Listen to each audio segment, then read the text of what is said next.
Julian Davenport had it all: wealth, power, and a picture-perfect fiancée. But when he was left at the altar in front of New York's elite, humiliation threatened to break him. Enter Amara Johnson, an event staffer with a heart of gold who saw the man behind the fortune. Neither expected their worlds to collide, but fate had other plans. Would love bridge the gap between their lives, or would society tear them apart? Before we get into the story, comment below where in the world you are watching from today.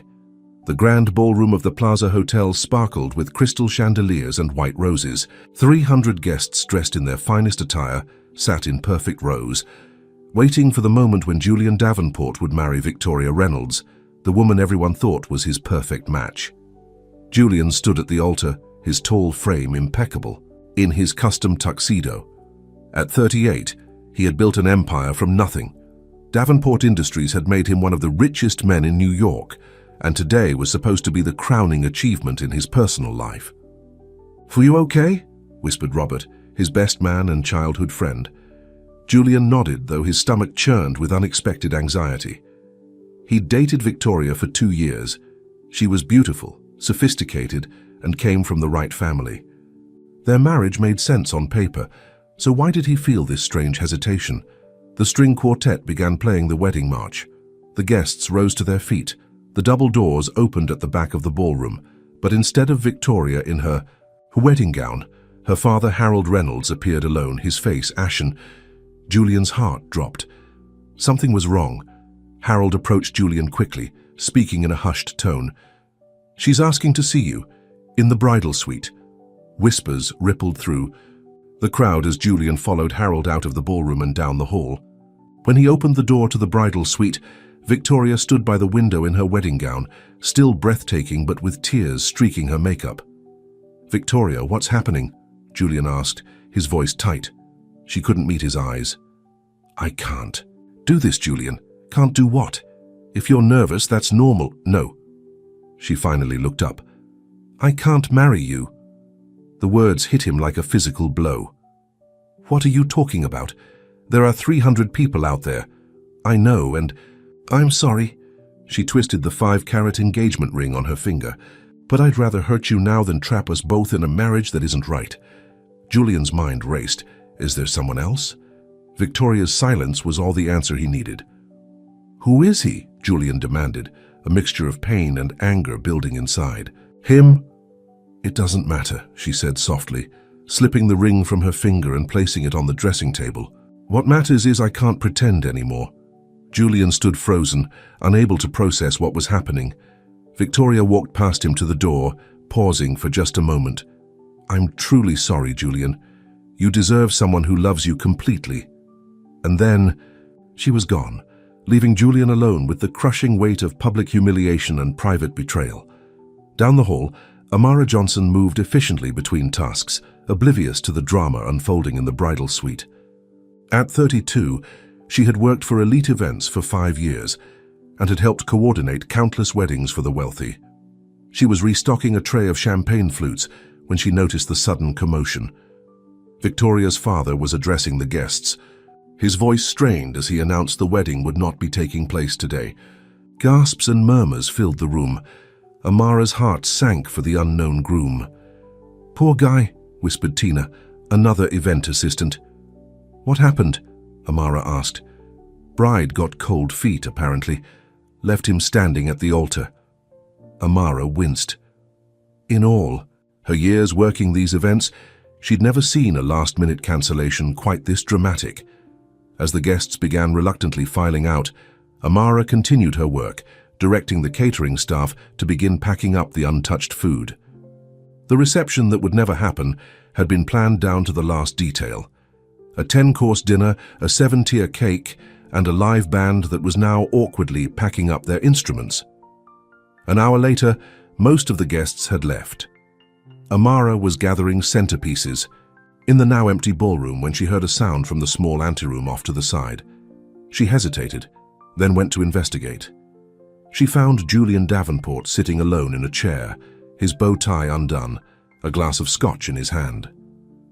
She recognized him from the photos she'd seen during event preparation. He was staring blankly ahead, the picture of devastation. Amara knew she should leave him to his privacy, but something about his expression touched her. No one should be alone after such humiliation. "Excuse me, Mr. Davenport, would you like me to bring you anything?" she asked gently. Julian looked up, seeming to notice her for the first time. "Unless you can turn back time, I don't think there's anything anyone can do for me today." His attempt at a smile failed miserably. "I'm sorry about what happened," Amara said sincerely. Julian laughed bitterly. "Are you? Most people are probably enjoying the spectacle. The great Julian Davenport finally taken down a peg." "I don't think anyone's enjoying your pain," Amara replied. "And you don't have to pretend to be strong, not right now." Something in her simple words seemed to reach him. His carefully controlled expression crumbled, and the raw pain in his eyes made Amara's heart ache. "I don't even know what happened," he said, his voice rough. "Everything was perfect, or I thought it was." Amara hesitated, then sat in the chair opposite him.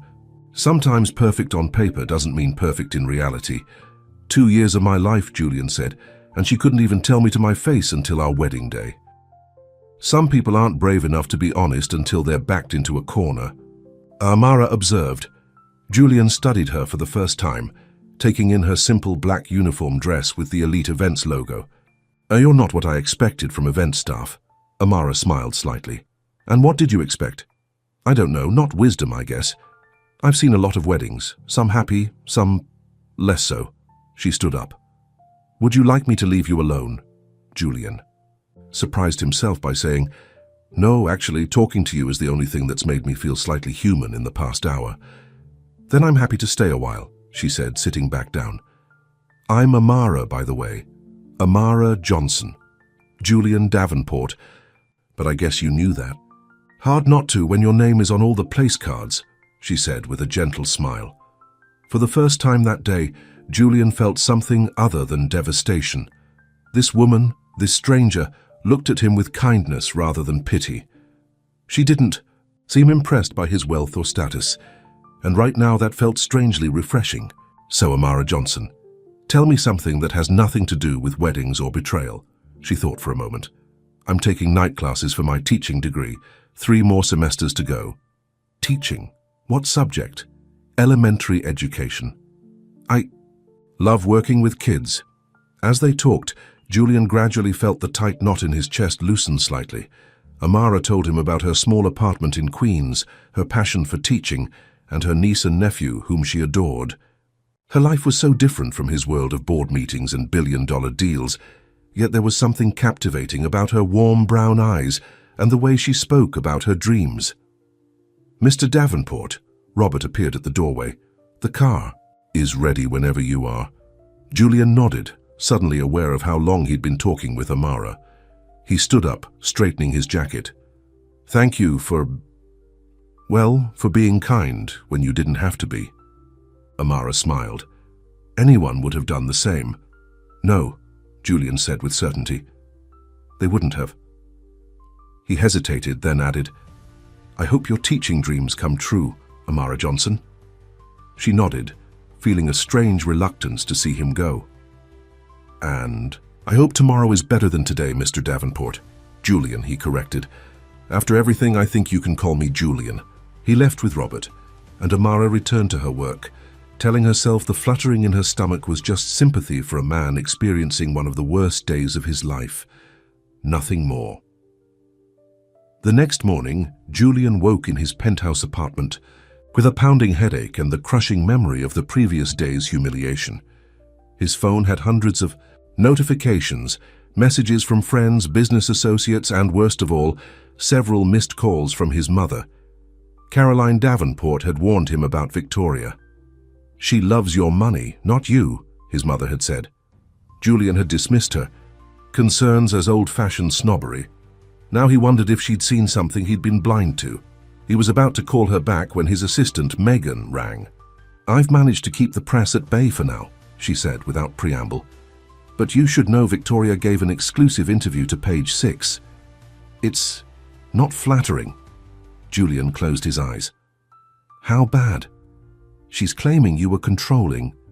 and emotionally unavailable, that she tried to make it work but couldn't live with your obsession with your company.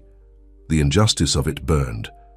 Julian had given Victoria everything she'd ever asked for. He'd arranged his schedule around her social events, bought her whatever she wanted, and never once questioned her frequent shopping trips and spa weekends. "She's rewriting history to save face," he said bitterly. "Of course she is," Megan agreed. "But people believe what they want to believe. The board is concerned about potential impact on the company's image. Tell them I'll be in tomorrow. Today I need to..." "What? Hide? Lick his wounds?" "Just tell them I'll handle it." After hanging up, Julian stood at his floor-to-ceiling windows overlooking Central Park. His life had always been carefully planned and controlled. This deviation wasn't just painful, it was infuriating. His doorbell rang. Julian considered ignoring it, but then heard his mother's voice calling his name. He sighed and went to let her in. Caroline Davenport entered in a cloud of expensive perfume, her silver hair perfectly styled despite the early hour. At 68, she was still a formidable presence. She took one look at her son and pulled him into a hug. "My poor boy," she said, patting his cheek. "I came as soon as I saw the news." "I'm fine, Mom," Julian said automatically. Caroline arched an eyebrow. "No, you're not, but you will be." She made herself comfortable on his white leather sofa. "That girl never deserved you. I knew she was trouble from the start." "Not now, Mom," Julian warned. "Well, when would be a good time to discuss how she's dragging your name through the mud?" Caroline pulled out her iPad and showed him the Page 6 article. Victoria was portrayed as the brave woman who'd walked away from a controlling relationship, while Julian was painted as a workaholic who treated her like a trophy. "This is garbage," he said, tossing the iPad aside. "Of course it is. But you need to respond, darling. Your reputation..." "My reputation can take the hit," Julian interrupted. "Fighting with her publicly will only make it worse." Caroline looked like she wanted to argue, but instead said, "Well, at least come to dinner tonight. The Morgans are in town and Helen's daughter just got divorced. She's a lovely girl." "Mum," Julian cut her off, "I was left at the altar yesterday. I'm not interested in being set up today." Caroline sighed dramatically. "Fine, but you can't hide away forever. The best revenge is showing everyone that you're moving on." After his mother left, Julian tried to work from home but couldn't concentrate. Victoria's accusations kept replaying in his mind. Had he been emotionally unavailable, he'd thought? He was giving her what she wanted: financial security, social status, the life of luxury she seemed to crave. Around noon, his phone rang with an unknown number. Against his better judgment, he answered. "Mr. Davenport? This is Amara Johnson from yesterday."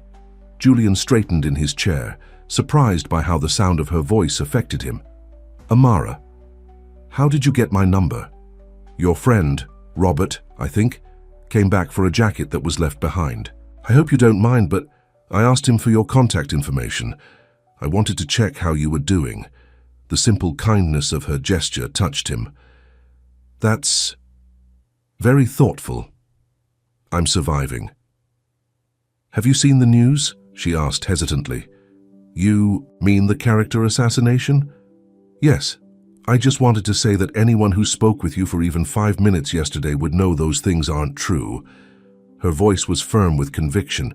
Julian found himself smiling for the first time since the wedding disaster. "Thank you for that." "You're welcome." There was a pause. "Also, we found your grandfather's cufflinks. The ones you mentioned were important to you. I have them safe." Julian had completely forgotten about the platinum cufflinks his grandfather had left him. "I didn't realize I'd lost them. You must have taken them off when you loosened your tie. I can have them sent to your office if you'd like." "Actually," Julian said, surprising himself, "maybe I could pick them up in person to say thank you properly for your kindness yesterday."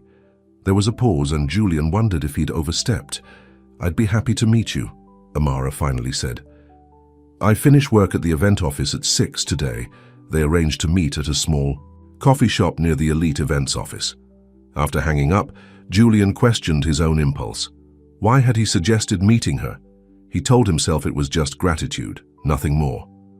After all, she had been the one person who hadn't looked at him with pity or perverse curiosity yesterday. At 6:15, Julian walked into the coffee shop, having changed from his usual designer suit into more casual slacks and a sweater. He spotted Amara immediately. Out of her work uniform, dressed in simple jeans and a blue blouse, she looked younger and even more lovely than he remembered. She smiled as he approached, and for a moment, Julian forgot about Victoria, the humiliation, and all of it.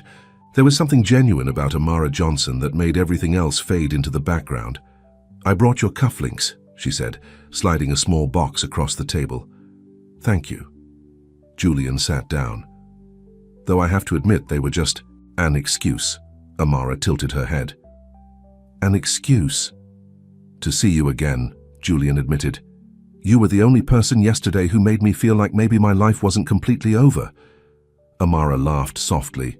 "Your life is definitely not over, though I imagine it doesn't feel that way right now."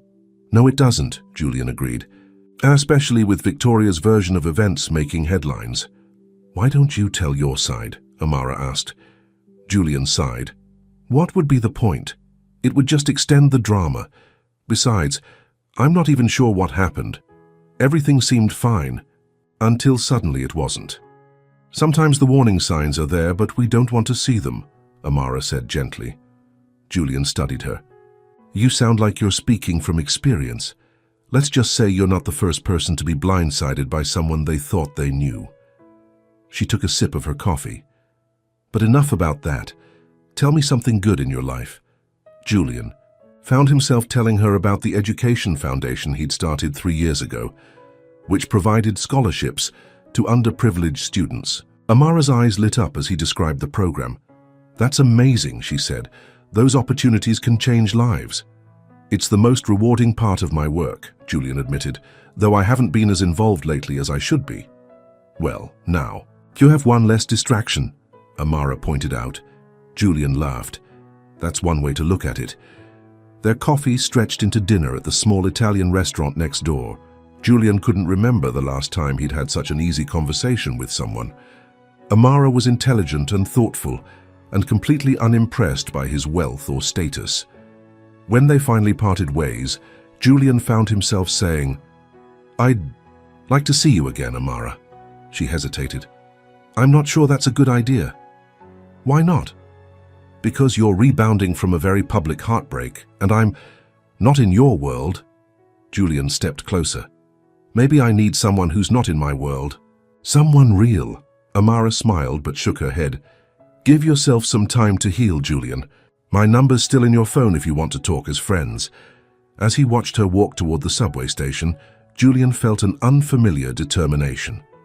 For the first time since Victoria had left him at the altar, he was thinking about something, someone else. And he wasn't ready to let that feeling go.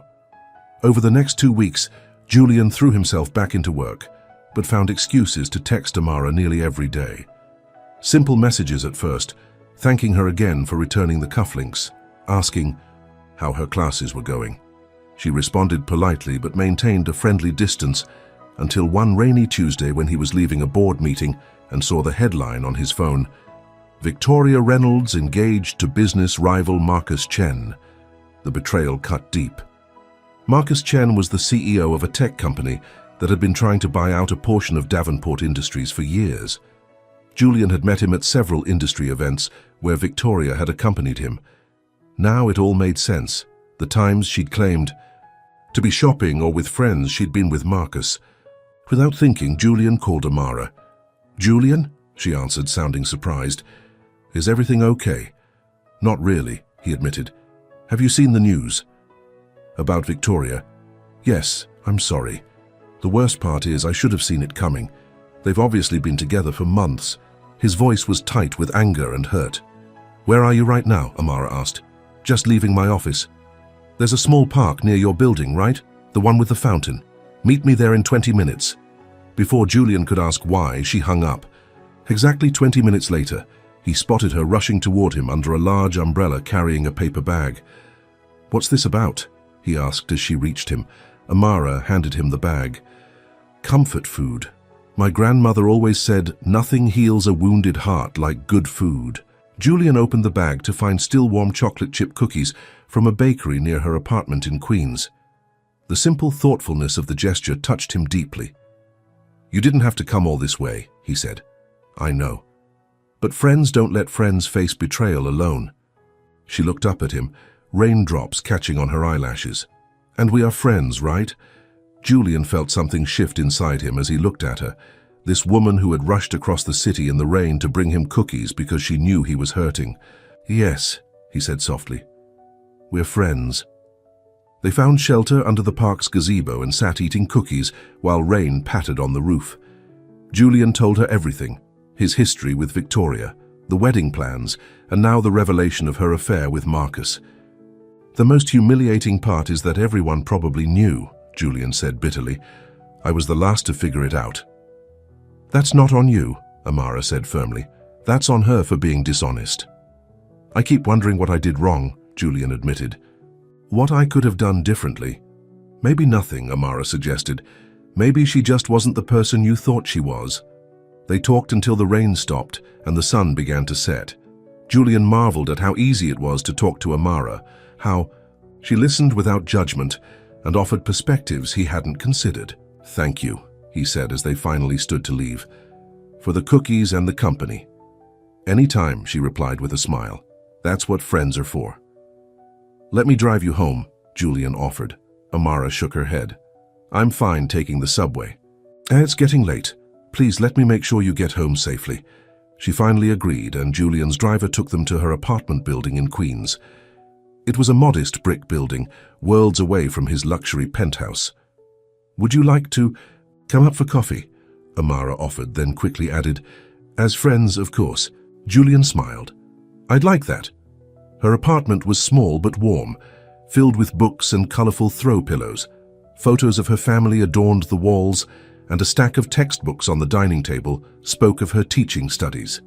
"It's not much," she said, suddenly self-conscious as she saw her home through his eyes. "It's perfect," Julian said honestly. "It feels like a real home." As Amara made coffee, Julian wandered around her living room, examining the photos. One showed a younger Amara with an older woman who had the same warm smile. "My grandmother," Amara explained, noticing his interest. "She raised me after my parents died in a car accident when I was 8. "I'm sorry," Julian said. "She was amazing. Worked 2 jobs to put me through school. She passed away 5 years ago." Amara handed him a mug of coffee. "What about your family?" "Just my mother now. My father died when I was in college, heart attack." Julian sat on her sofa. "Mom's, well, she's a force of nature. Already trying to set me up with suitable replacements for Victoria." Amara laughed. "That didn't take long. She means well. She just wants me to be happy." "And what would make you happy, Julian?" Amara asked, sitting beside him. "Beyond business success, I mean." The question caught him off guard. No one had asked him that in a long time. "I don't know," he admitted. "I thought I had it all figured out. Career success, marriage to a beautiful woman, eventually children. The whole package." "The dream on paper," Amara nodded. "Exactly. But now I'm not sure that's what I really want." He looked at her thoughtfully. "What about you? What makes you happy?" "Simple things," she said. "My students, family dinners with my sister and her kids, a good book on a rainy day." She smiled. "I've never needed much to be content." As they talked into the night, Julian felt a growing awareness of how different Amara was from anyone he'd dated before. There was no pretense with her, no agenda. She lived her life with purpose and kindness, finding joy in things his usual circle would consider ordinary. It was nearly midnight when Julian reluctantly said he should go. At the door, he turned to her. "I know you said we should just be friends," he began. Amara's expression grew cautious. "Julian, but I need to be honest," he continued. "I feel something when I'm with you, something real, and I think you feel it too." Amara looked down. "It's too soon, you're still healing." "Maybe," Julian acknowledged, "but I know what I feel." He gently lifted her chin so she was looking at him. "Just consider it. That's all I'm asking." Their eyes held for a long moment, and Julian thought he might kiss her, wanted to kiss her, but he stepped back. He wouldn't rush this. wouldn't risk scaring her away. "Good night, Amara," he said softly. "Good night, Julian." As his car drove him back to Manhattan, Julian realized he hadn't thought about Victoria or Marcus once in the last few hours. Instead, his mind was filled with Amara's smile, her laugh, and the way she saw the world and him with such clarity. For the first time since the wedding disaster, Julian felt something like hope. Maybe being left at the altar wasn't the end of his story. Maybe it was just the beginning of a new chapter, one he hadn't planned, but might turn out to be better than anything he could have imagined. The news of Victoria Reynolds' engagement to Marcus Chen dominated the business headlines for days. While Julian tried to focus on work, he couldn't escape the whispers and pitying glances from colleagues. The public humiliation stung, but what hurt most was the realization that his relationship with Victoria had been a lie. "Mr. Davenport, your mother is on line 1, his assistant Megan announced through the intercom. Again. Julian sighed and picked up the phone. "Mom, I told you I'm fine." "Well, you shouldn't be," Caroline Davenport declared. "That woman is parading around town with Marcus Chen like some sort of victory trophy. You need to respond, darling." "By doing what exactly?" Julian asked, rubbing his temples. "Dating someone new just to save face? That's not me." "The Wilsons' charity gala is this weekend," his mother pressed on. "Everyone who's anyone will be there, including Victoria and her new fiancé. You can't hide away forever." Julian was about to refuse when an idea struck him. "Actually, I will be attending." "Wonderful," Caroline exclaimed. "I'll call Isabella Wright.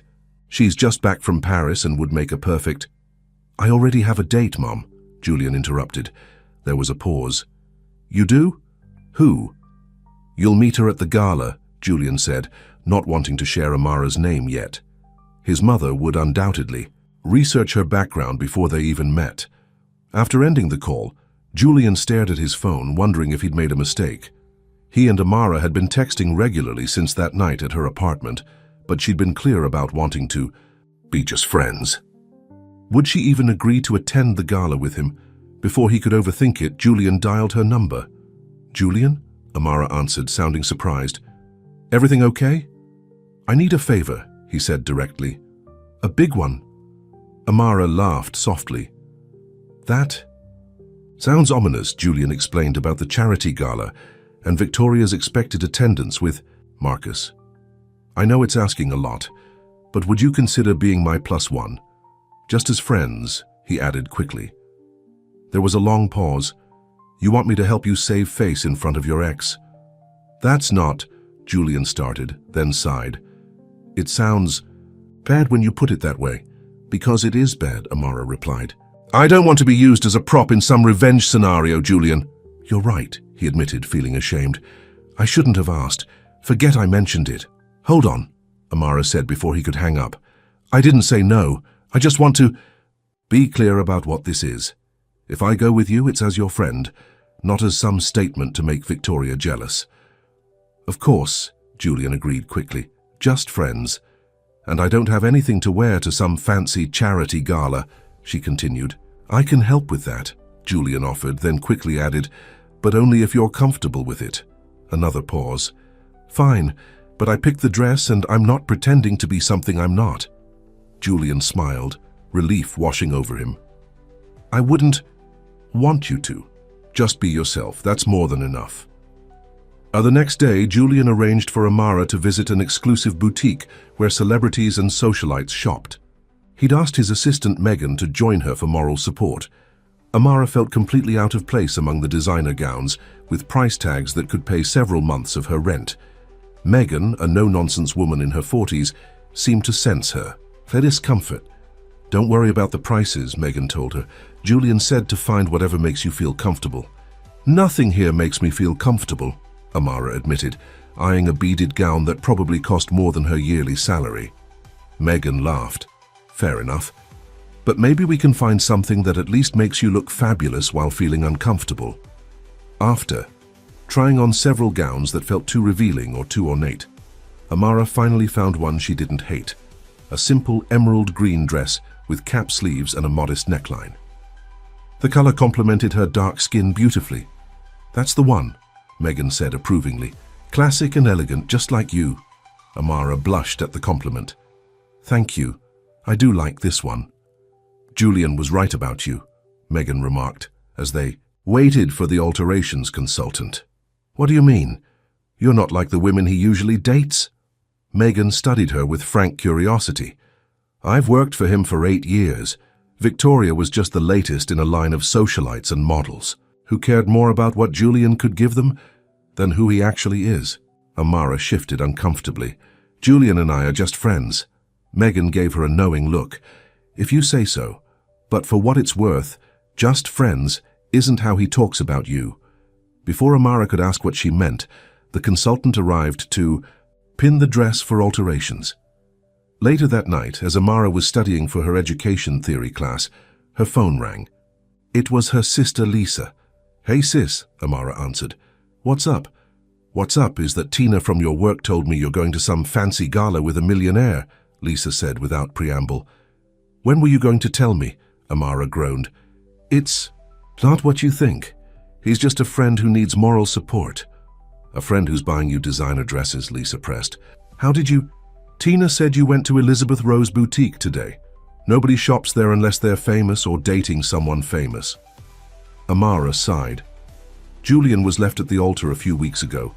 I was working the event and was kind to him. We became friends.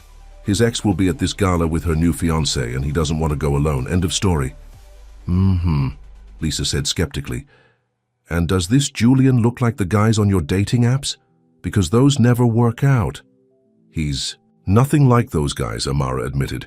He's successful, smart, surprisingly down-to-earth considering his wealth. And hot? Amara laughed despite herself. Yes, fine, he's very attractive, but seriously, it's not like that. We're from completely different worlds.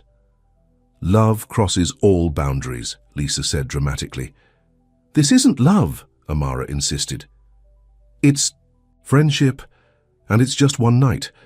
After hanging up, Amara tried to focus on her textbook, but her mind kept drifting to Julian. Despite her protestations to Lisa, she couldn't deny the flutter in her stomach whenever he called or texted. But getting involved with him would be a mistake. He was on the rebound, and once he recovered from his heartbreak, he'd go back to dating women from his own world. Beautiful, sophisticated women who knew which fork to use at fancy dinners. Amara couldn't compete with that, and she didn't want to try. Better to keep things friendly and protect her heart. And the night of the gala arrived, and Amara felt like an imposter as she looked at herself in the mirror. The emerald dress fit perfectly after alterations, and she'd styled her hair in an elegant updo, but no amount of fancy clothing could change who she was, a simple woman from Queens who worked event coordination while studying to become a teacher.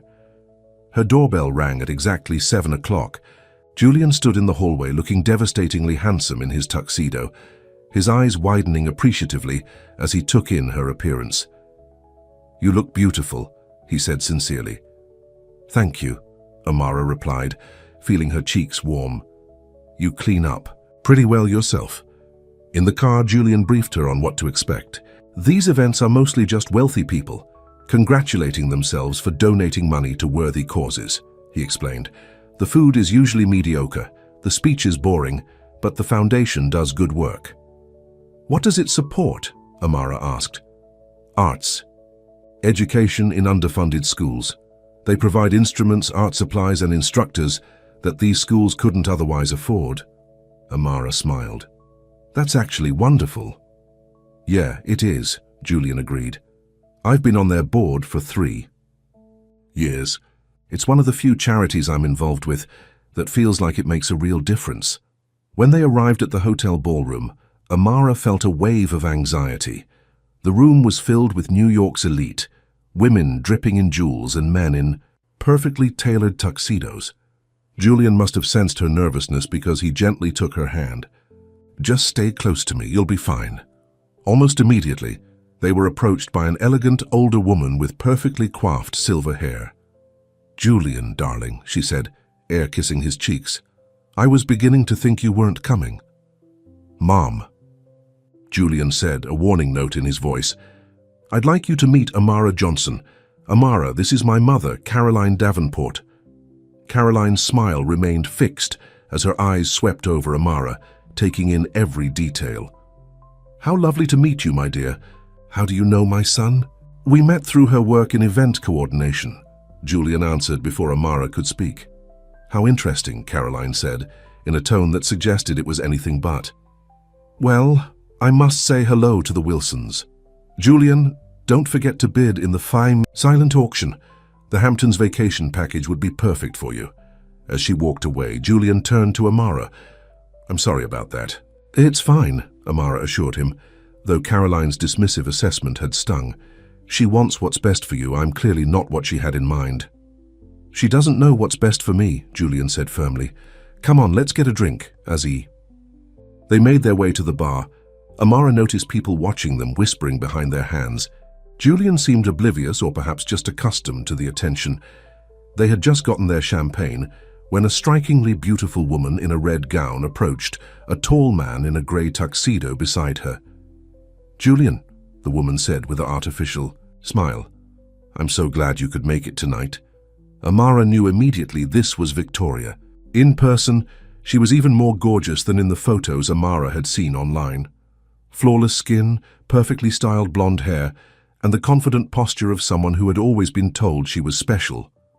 "Victoria," Julian replied coolly. "Congratulations. On your engagement, though I must say the timing was interesting." Victoria's smile tightened. "Yes, well, when you know, you know." She turned to Amara. "And you are?" "Amara Johnson," she answered, extending her hand. "It's nice to meet you." Victoria shook her hand briefly. "How do you two know each other?" "We met recently," Julian said vaguely. Victoria hummed, her eyes skeptical. "Well, Marcus and I must make the rounds.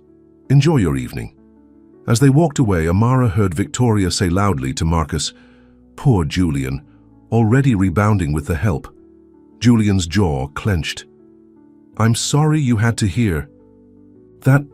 "I've been called worse," Amara said, trying to make light of it. "Though I have to admit, she's exactly as unpleasant as I imagined." Julian laughed, his tension easing. "You have no idea. That was actually her being polite." Throughout dinner, Julian introduced Amara to various friends and business associates. Some were genuinely friendly, while others barely concealed their curiosity about who she was and why Julian had brought her. During a lull in the conversation, Amara excused herself to find the restroom. As she was washing her hands, Victoria entered with two other women. "Oh," Victoria said, pretending surprise. "Amara, was it? I hope you're enjoying yourself. These events can be so intimidating when you're not used to them." The condescension in her voice was unmistakable. The other women smirked. "Actually, I coordinate events like this for a living," Amara replied evenly, "though I'm usually working behind the scenes." "How charming," Victoria said. "And now Julian has brought you into the spotlight. You must be thrilled." "Julian is a friend who needed company tonight," Amara said firmly. "That's all." Victoria laughed, the sound like glass breaking. "Oh, honey. Men like Julian don't have female friends. You're a distraction. A way to save face after I left him." She stepped closer, lowering her voice. "Enjoy it while it lasts, but don't fool yourself into thinking it's more than that." Amara refused to be intimidated. "You know, for someone who's supposedly moved on to bigger and better things, you seem awfully concerned with what Julian is doing." Victoria's eyes narrowed. "Just offering friendly advice. These people," she gestured vaguely toward the ballroom, "they'll never accept you. You're not one of us." "Maybe that's a good thing," Amara replied, meeting Victoria's gaze steadily. After Victoria and her friends left, Amara took a moment to compose herself. Victoria's words had hit a nerve. They echoed her own doubts about whatever was developing between her and Julian. When she returned to the table, Julian immediately sensed something was wrong. "What happened?" he asked. "Nothing," Amara said, forcing a smile. "Just a friendly chat with your ex." Julian frowned.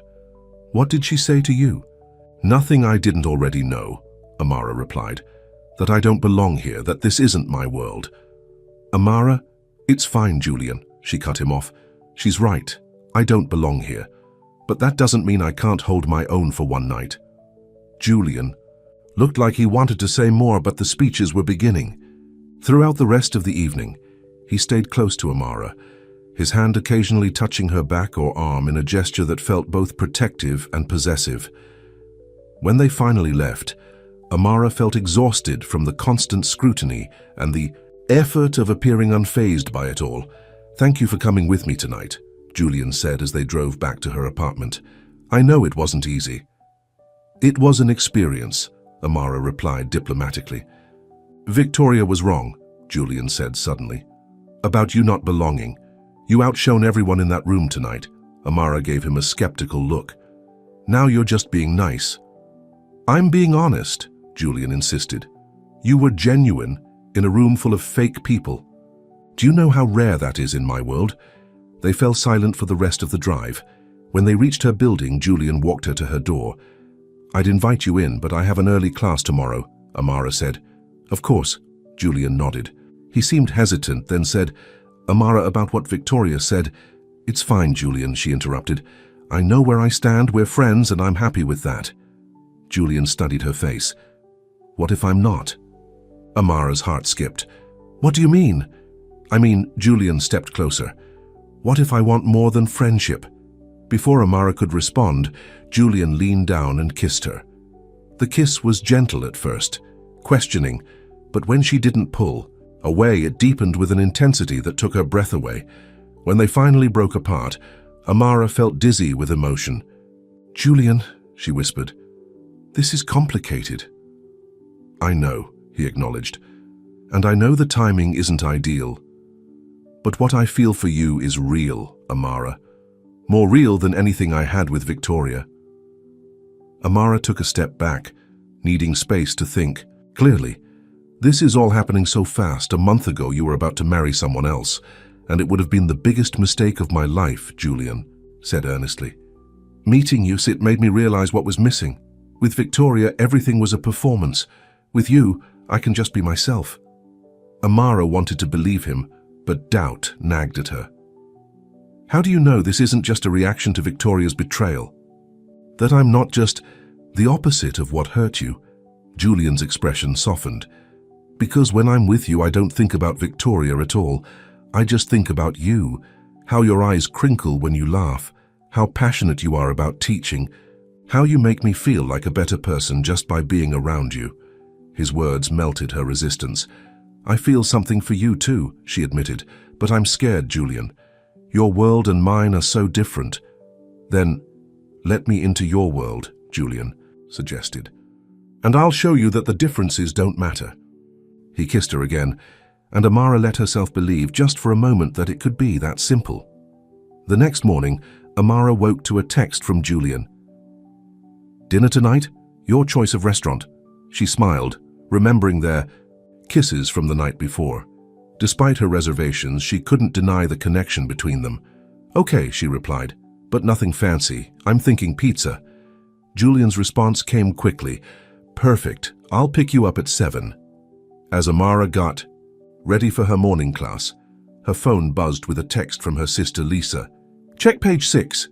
With a sense of dread, Amara opened the website to find a photo of her and Julian from the gala, his hand on the small of her back as they entered the ballroom.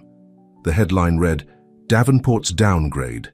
Billionaire Rebounds with Event Staff." The article was brutal, describing Amara as Julian's working-class rebound and speculating that she was using him for his money. There were quotes from sources close to Julian, claiming he was just trying to make Victoria jealous. Amara felt sick. This was exactly what she'd feared, being dragged into the spotlight, her character assassinated by people who didn't even know her. Her phone rang. "Julian, have you seen it?" he asked without preamble. "Yes," she said quietly. "I'm so sorry, Amara, this is my fault. I should have warned you something like this might happen." "It's fine," she said automatically, though it wasn't. "I knew what I was getting into." "No, it's not fine," Julian said firmly. "I'll have my lawyer contact them for a retraction. This is defamation." "Julian, stop," Amara sighed. "That will only make it worse. It's just a gossip column. No one takes it seriously." But they both knew that wasn't true. In Julian's world, perception was reality, and page 6 had just painted her as a gold digger. Let me come over, Julian insisted. We can talk about this in person. I have classes all day, Amara reminded him.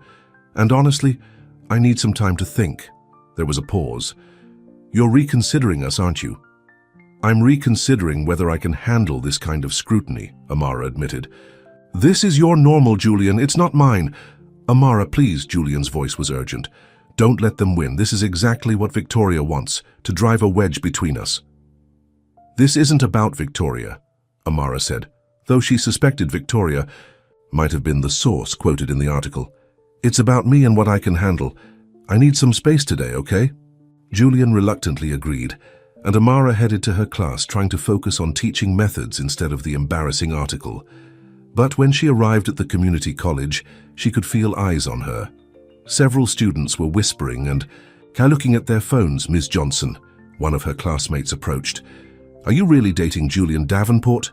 Amara groaned inwardly. The story had spread further than she'd expected. Throughout the day, more people recognized her from the article. By afternoon, she'd received calls from high school friends she hadn't spoken to in years, all curious about her billionaire boyfriend. Even her professor mentioned it. Quite a life change you're experiencing, Miss Johnson, he remarked as she was leaving class. I hope it won't affect your studies. By evening, Amara felt drained. She was seriously considering canceling dinner with Julian when there was a knock at her door. She opened it to find him standing there, holding a pizza box.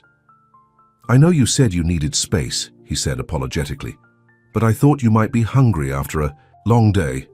The simple gesture touched her. Julian wasn't trying to buy her forgiveness with expensive gifts. He'd brought her pizza, as she'd requested. Come in, she said, stepping aside. They sat at her small kitchen table, eating pizza straight from the box. Julian watched her carefully. How bad was your day? Pretty bad, Amara admitted. I didn't realize how quickly these things spread. I'm sorry, Julian said, reaching for her hand. The attention will die down soon. These stories always do. Until the next one, Amara pointed out. Julian, this is your life, constant scrutiny. People making up stories about you. I don't know if I can live like that. It doesn't have to be that way, Julian insisted. We can be more careful, keep things private. How? You're a public figure. People are interested in who you date, especially after the Victoria fiasco. Julian flinched at the mention of his failed wedding, but pressed on. What are you saying, that we shouldn't even try because it might be difficult? I'm saying we need to be realistic, Amara replied gently. You're on the rebound, Julian, and I'm convenient. The opposite of Victoria in every way. That's not fair, Julian's voice hardened. Don't tell me how I feel. Yes, you're different from Victoria, but that's not why I'm drawn to you. I care about you, Amara. The real you, not as some antidote to my ex. Amara wanted to believe him, but doubt clouded her thoughts. Even if that's true now, what about in a few months? When you're over the hurt and ready to rejoin your world, the novelty of dating someone like me will wear off.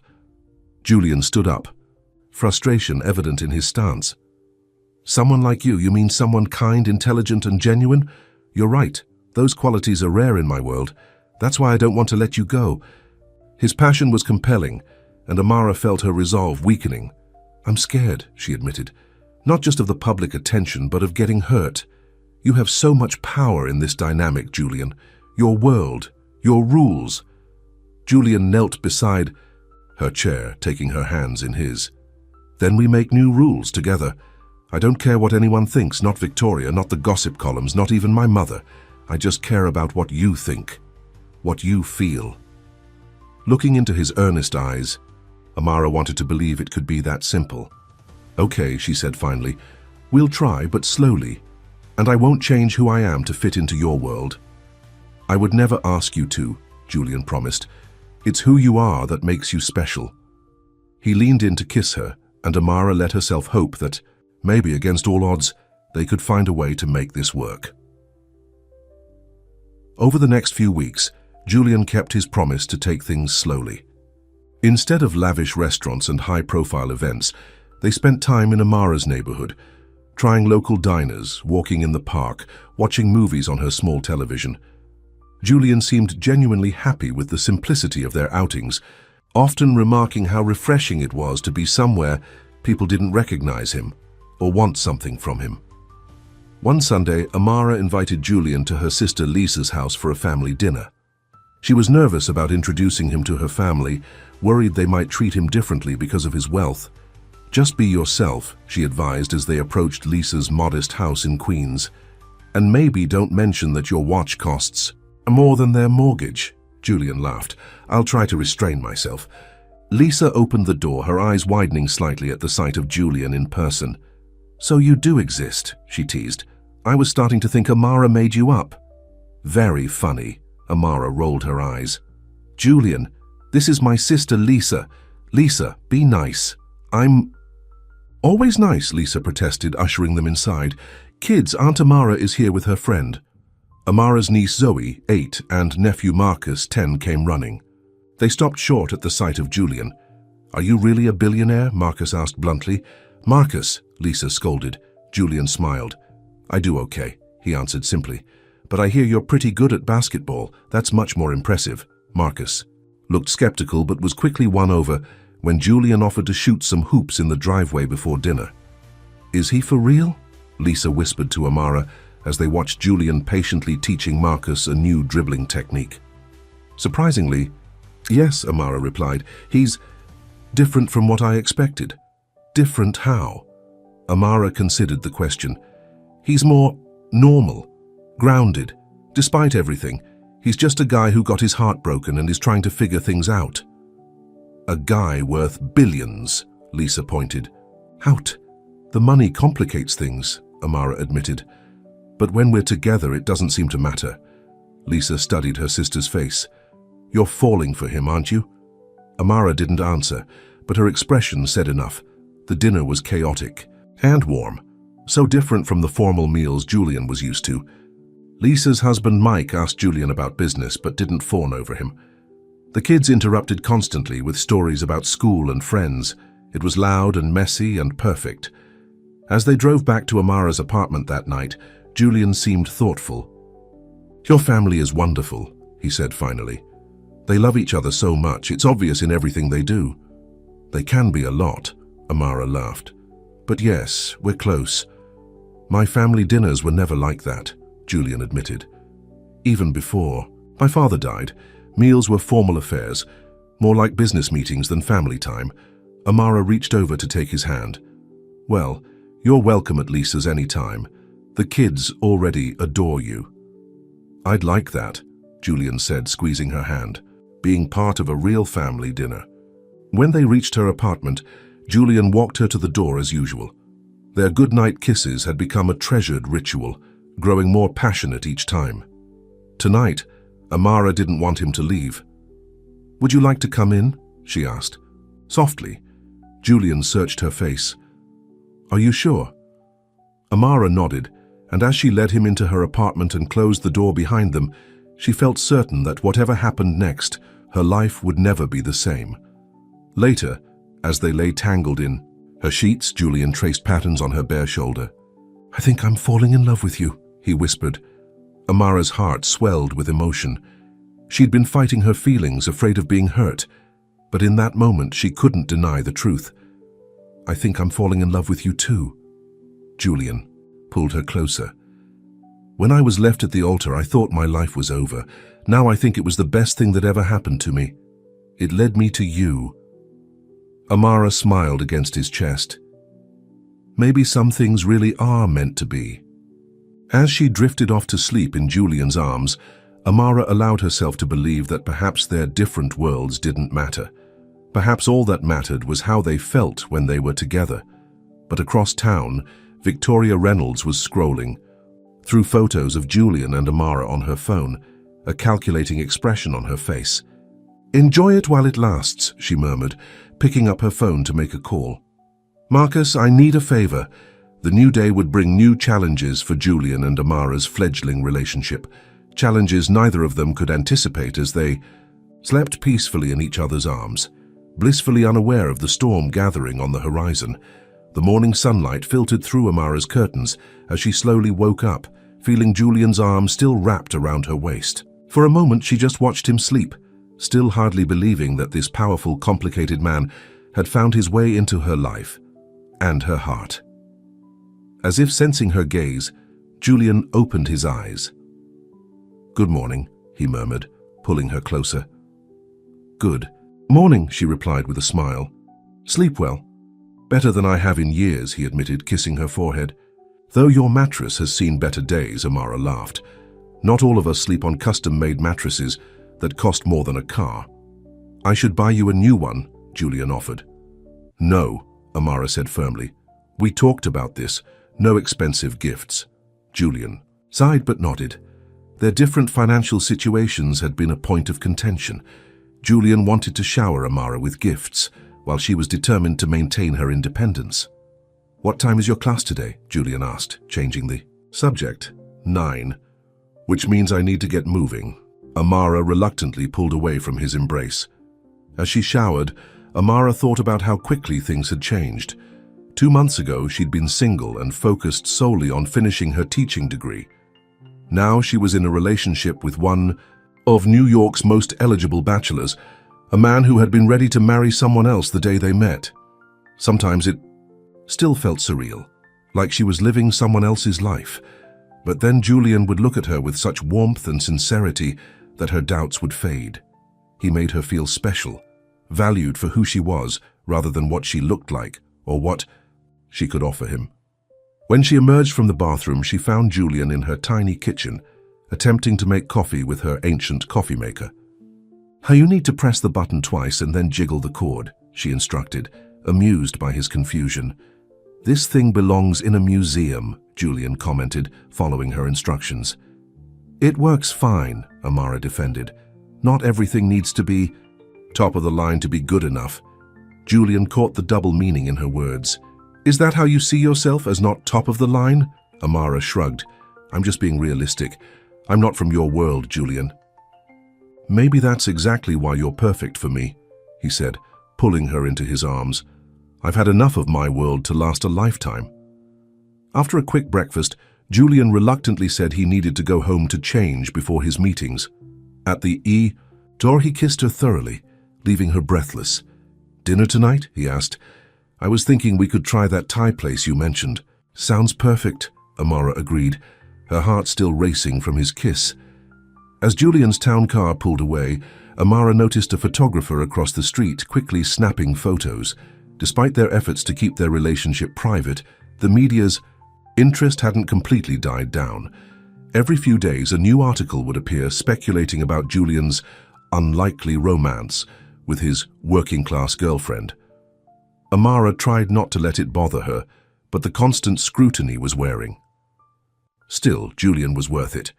She gathered her books and headed to class, determinedly pushing the negative thoughts aside.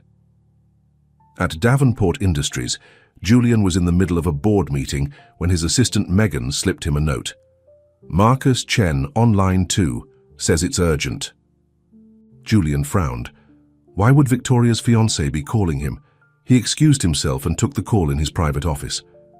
"Chen," Julian said coldly. "What can I do for you?" "Davenport," Marcus replied, his tone equally frigid. "We need to talk." "It's about the Suntech acquisition." Julian tensed. Suntech was a promising renewable energy company that Davenport Industries had been quietly courting for months. The acquisition would give them a significant advantage in the green energy market. "What about it?" Julian asked cautiously.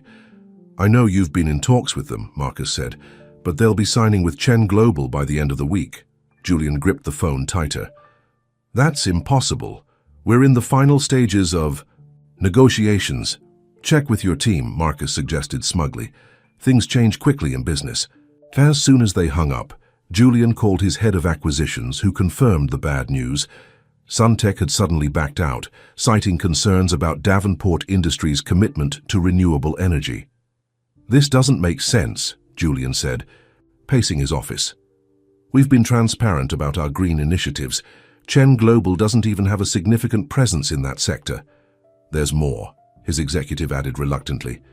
"They specifically mentioned concerns about leadership stability."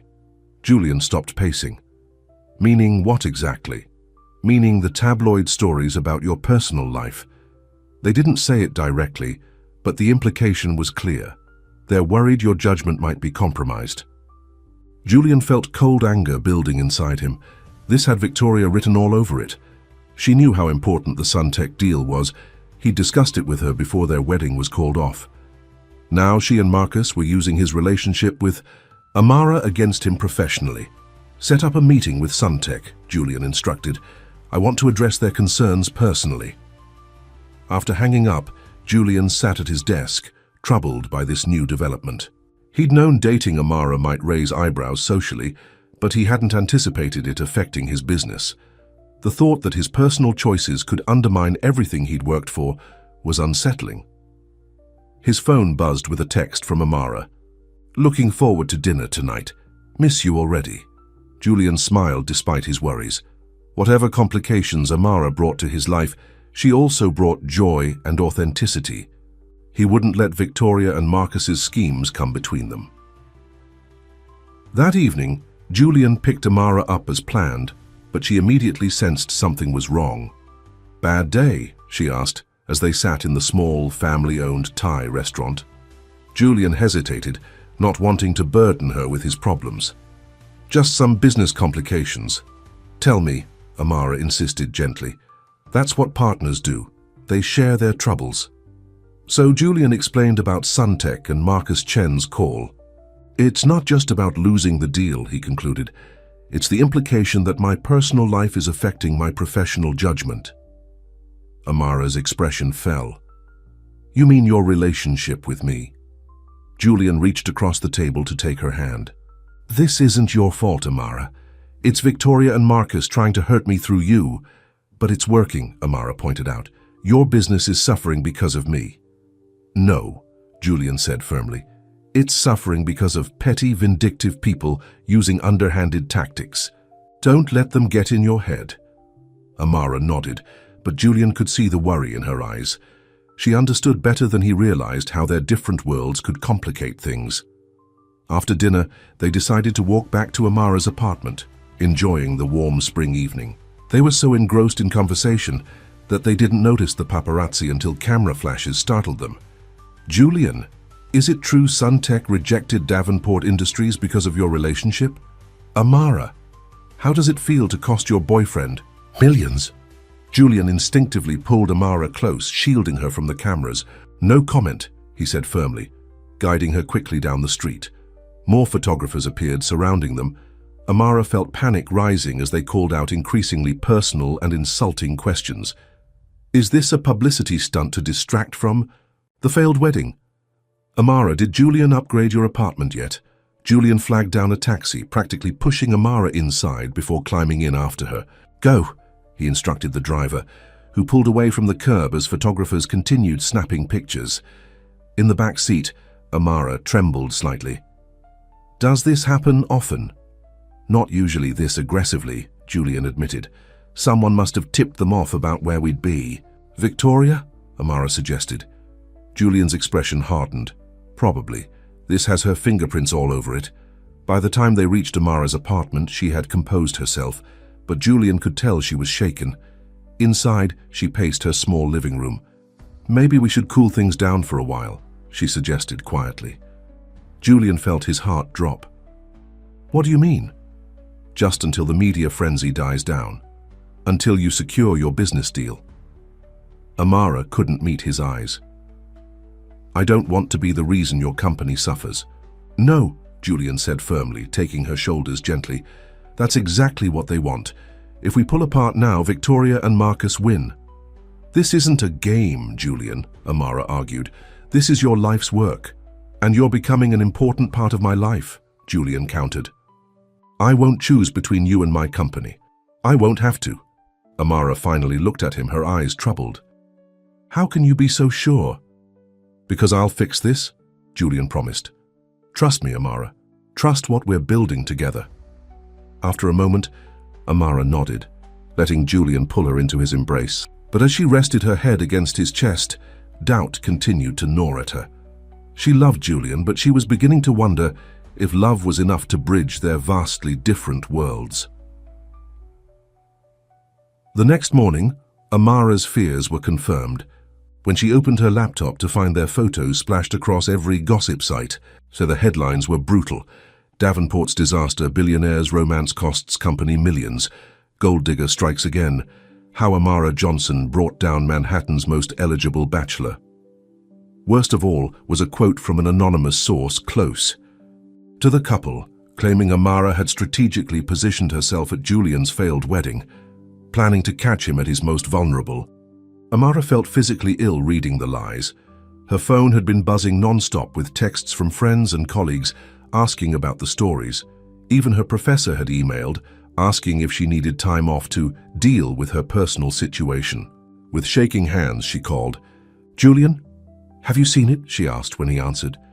"I'm looking at it now," Julian replied, his voice tight with anger. "My lawyers are already working on cease and desist letters. Letters won't help," Amara said despairingly. "The damage is done." "Amara, listen to me," Julian said firmly. "This will pass. These stories always do. Something new will capture their attention next week. And what happens until then? My reputation is being destroyed.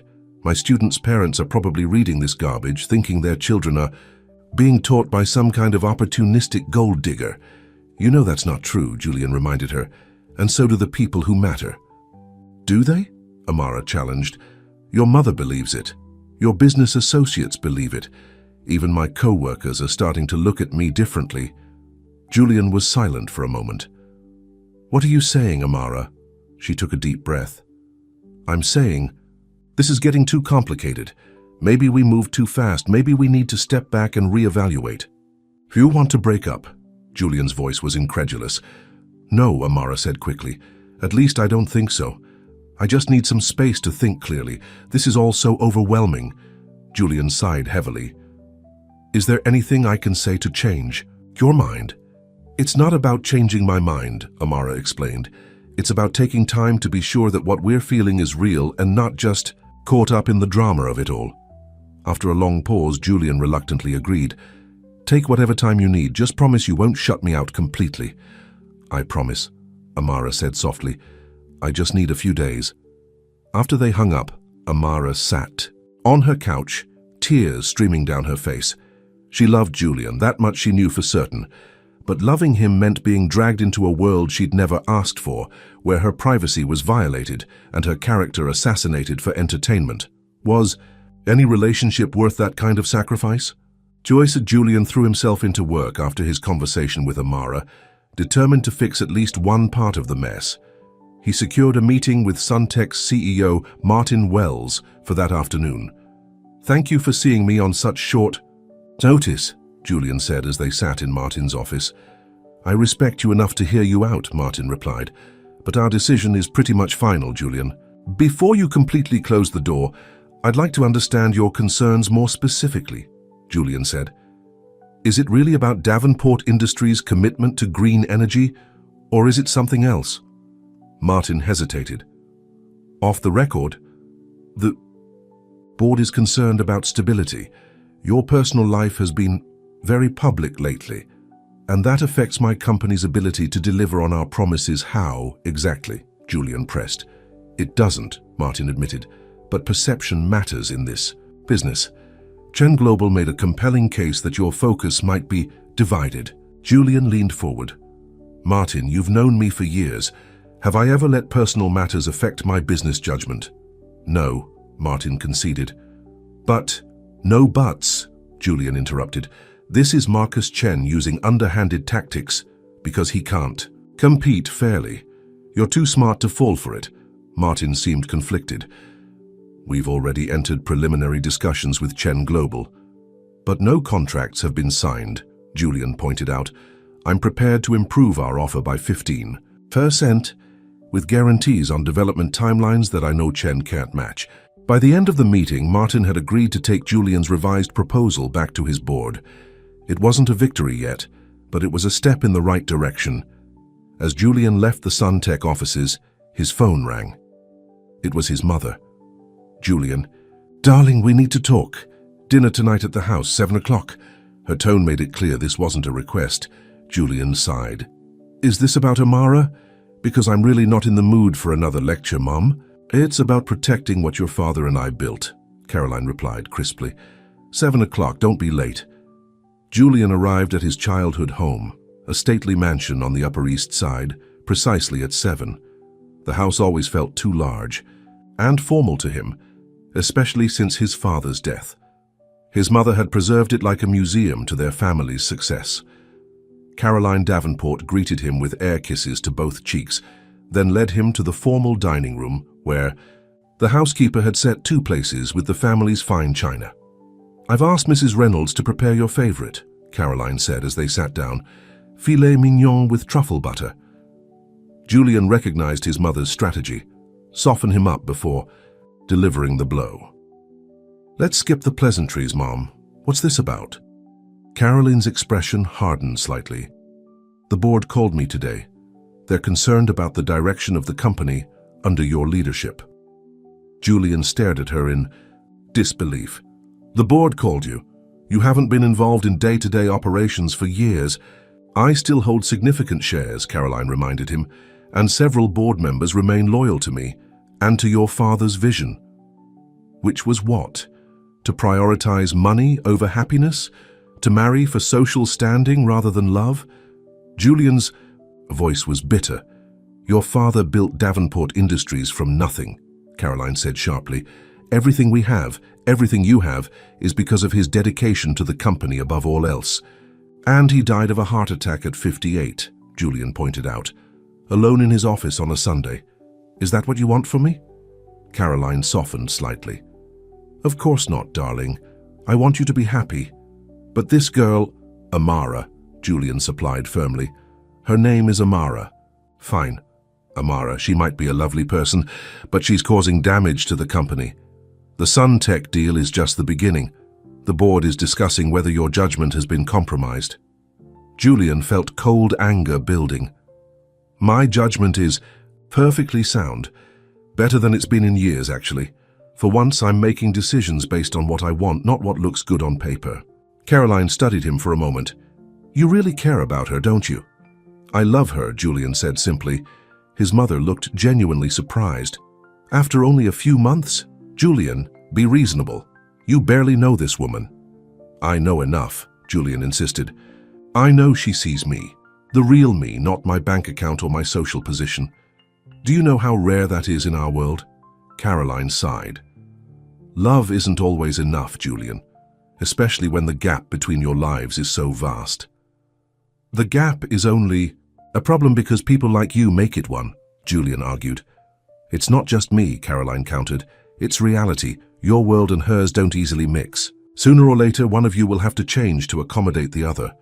Are you ready for that sacrifice? Is she?" Julian didn't answer immediately.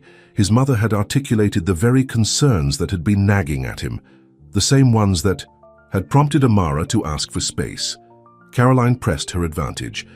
"All I'm asking is that you consider the consequences of this relationship, not just for the company, but for your future happiness, and hers." Julian pushed away from the table. "I should go." "You haven't touched your dinner," Caroline protested. "I've lost my appetite," Julian replied, heading for the door. "Julian," his mother called after him, "whatever you decide, I am on your side. I just want what's best for you." Julian turned back. "Then trust me to know what that is." As he drove home, Julian found himself thinking about Amara. Her smile, her kindness, the way she challenged him to be better. He'd known her for only a short time, but the connection between them felt more real than anything he'd experienced before. Yet doubts crept in. Was his mother right? Were their differences too fundamental to overcome? And even if they could, would Amara want to? She'd already expressed reservations about the public scrutiny and its effect on her life. When he reached his penthouse, Julian poured himself a scotch and walked to the floor-to-ceiling windows overlooking the city. Somewhere out there, Amara was also contemplating their future. The thought that she might decide they had no future together filled him with a sense of loss he hadn't expected. His phone buzzed with a text. Robert, his best friend. "Saw the news. You okay? Want to grab a drink?" Julian started to type a refusal, then changed his mind. He needed perspective from someone who knew him well. "Meet you at Morgan's in 30. Morgan's was an upscale bar where the city's elite could drink without fear of paparazzi or interruption. Robert was already seated in a private booth when Julian arrived.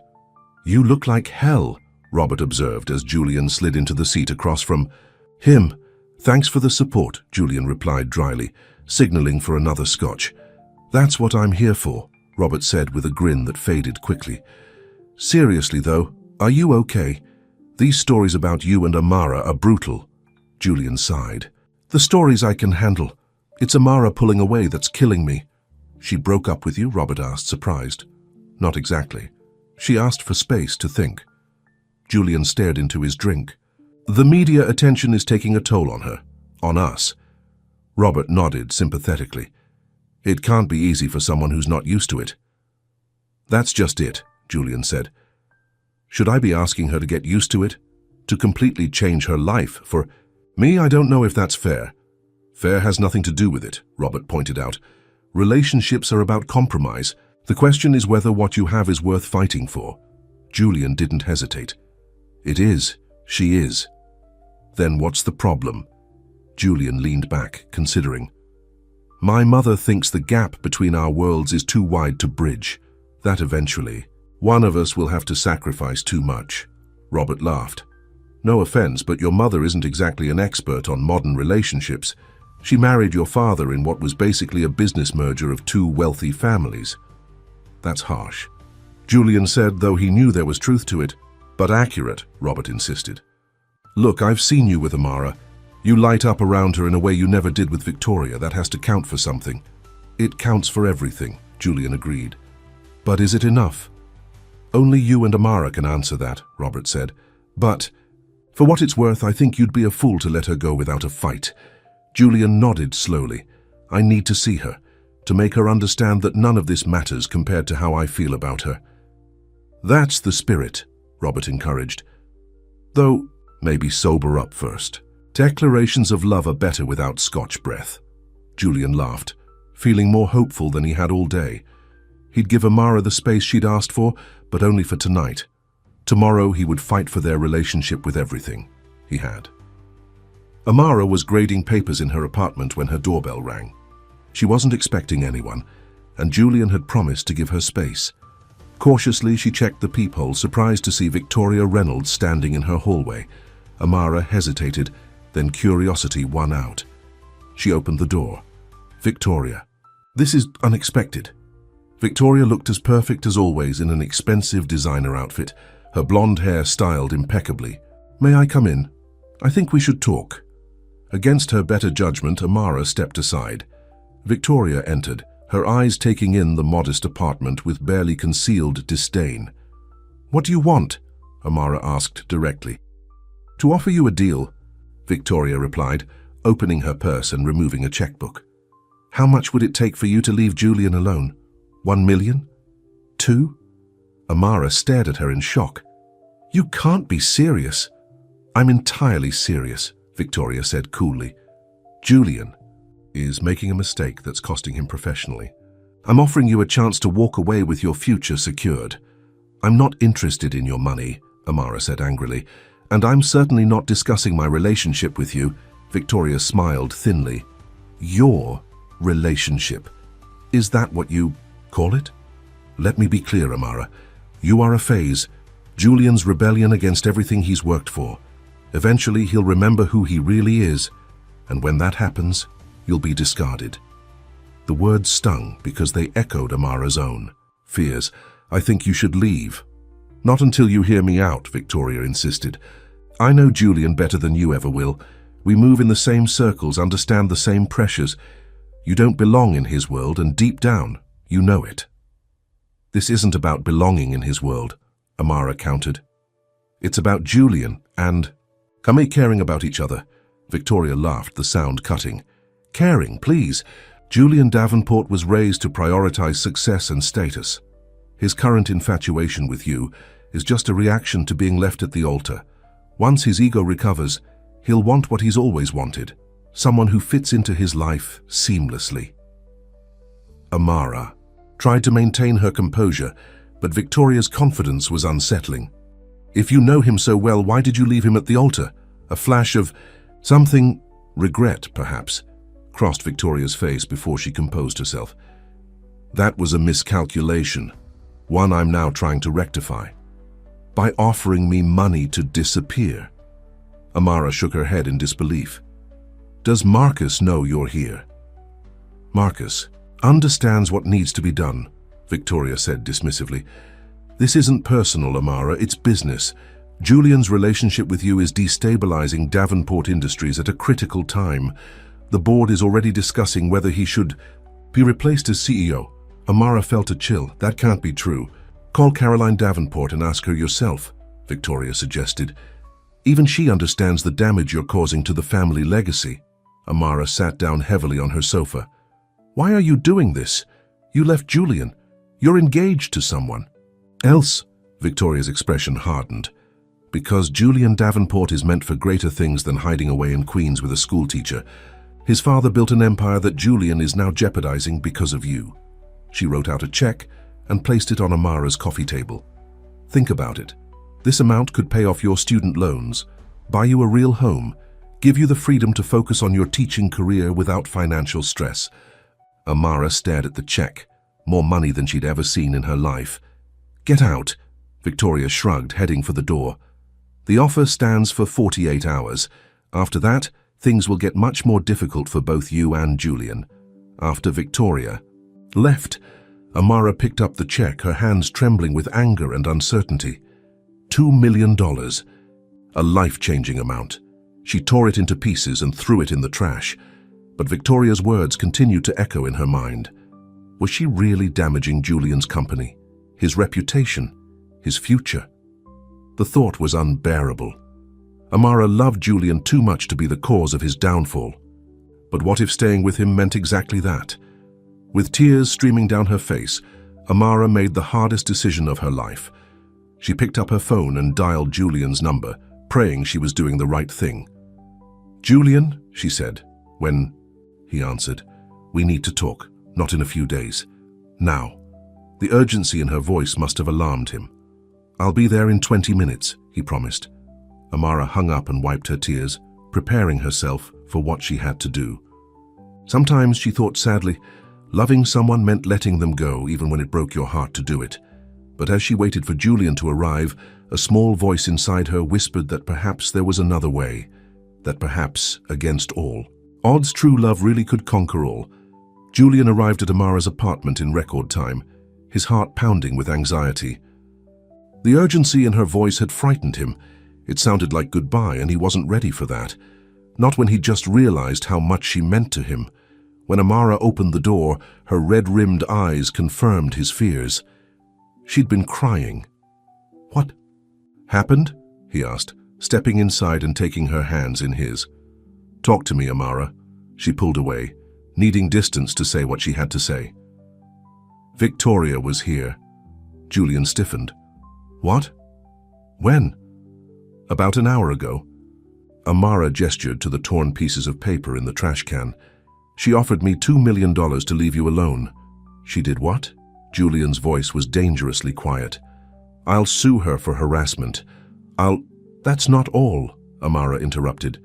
"She said the board is considering replacing you as CEO because of me, because our relationship is damaging the company." Julian ran a hand through his hair in frustration. "That's not going to happen. The board can't remove me without cause, and dating someone they don't approve of isn't cause." "But what if she's right about the rest?" Amara asked, her voice breaking. "What if I'm damaging your reputation, your company, everything you've worked for?" "She's not right," Julian insisted. "Victoria is manipulating you, playing on your insecurities because she can't stand to see me happy with someone else. But your mother feels the same way," Amara pointed out, "and the media, and your business associates. They all think I'm wrong for you." Julian stepped closer, gently tilting her chin up so she would meet his eyes. "The only person whose opinion matters on who's right for me is me. And I choose you, Amara. I love you." Tears filled Amara's eyes. "I love you too. That's why this is so hard." Julian's heart sank. "You're breaking up with me." "I don't want to," Amara admitted, tears spilling down her cheeks. But I don't see how this works, Julian. Our worlds are too different. The pressure will never stop. It will, Julian promised. We just have to weather the storm together. Amara shook her head sadly. You say that now, but what about in 6 months, a year, when your business keeps suffering because of me? When you keep having to defend me to your mother, your friends, your colleagues? I don't care about any of that, Julian insisted. But you should care, Amara argued. Your company isn't just about you. It employs thousands of people. Your father built it from nothing. I can't be the reason it suffers. Julian took her hands again, desperate to make her understand. Listen to me. If Davenport Industries can't survive me being in love with a kind, intelligent, hard-working woman, then maybe it doesn't deserve to survive at all. Amara looked shocked at his words. You don't mean that. I do, Julian said firmly. I've spent my entire adult life putting the company first, sacrificing my happiness, my personal life, everything for its success. I'm done letting it dictate how I live or who I love. He led her to the sofa, sitting beside her and keeping hold of her hands. My father worked himself to death for Davenport Industries. On his deathbed, do you know what he said to me? I should have taken more vacations. That was his big regret. Not that he'd failed at business, but that he'd failed at living. Amara listened quietly, tears still streaming down her face. I don't want that to be me, Julian continued passionately. I don't want to reach the end of my life and regret letting you go because I was afraid of what people might think or say. But what about... No more buts, Julian interrupted gently. I love you, Amara Johnson. All of you. Your kindness, your integrity, your passion for teaching, the way you see the real me behind all the trappings of wealth and status. I won't give that up. Not for Victoria, not for my mother, not for the board, not for anyone. Amara's resolve was weakening. She wanted so badly to believe him, to believe they could overcome the obstacles facing them. What about the media attention? She asked. The lies they write about me. We'll handle it together, Julian promised, and it will die down eventually.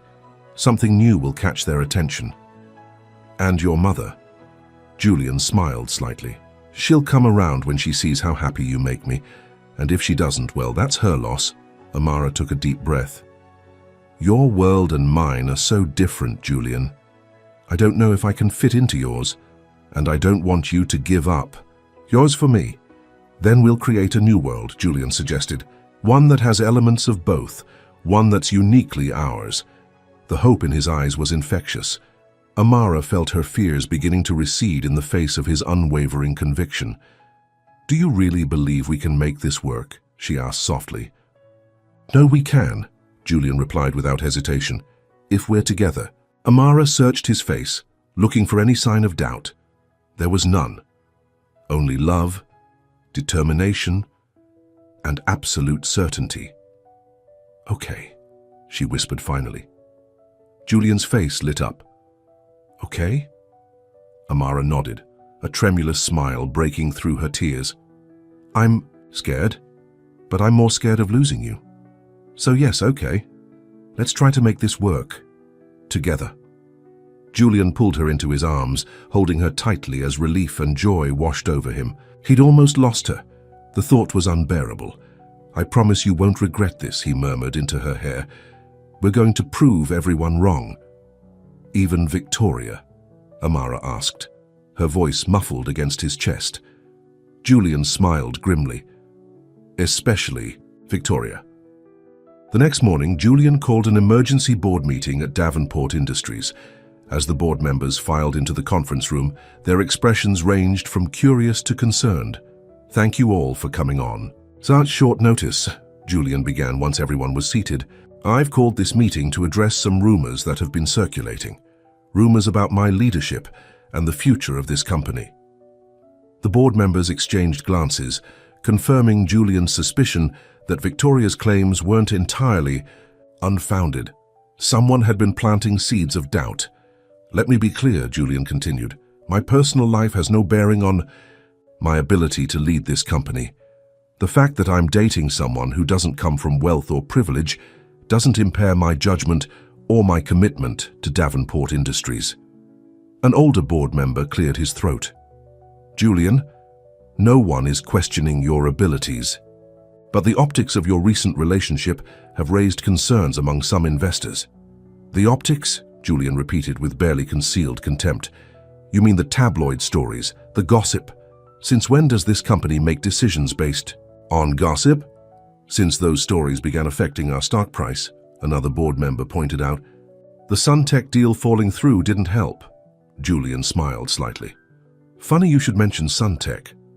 He opened a folder and slid copies of a document across the table. This is a preliminary agreement signed by Suntech CEO Martin Wells this morning. They've agreed to our acquisition offer. Improved by just 10%, not the 15% I originally offered. Murmurs of surprise rippled through the room. But I thought they'd decided to go with Chen Global, someone said. They reconsidered. After I pointed out certain ethical concerns about Chen's business practices, Julian explained.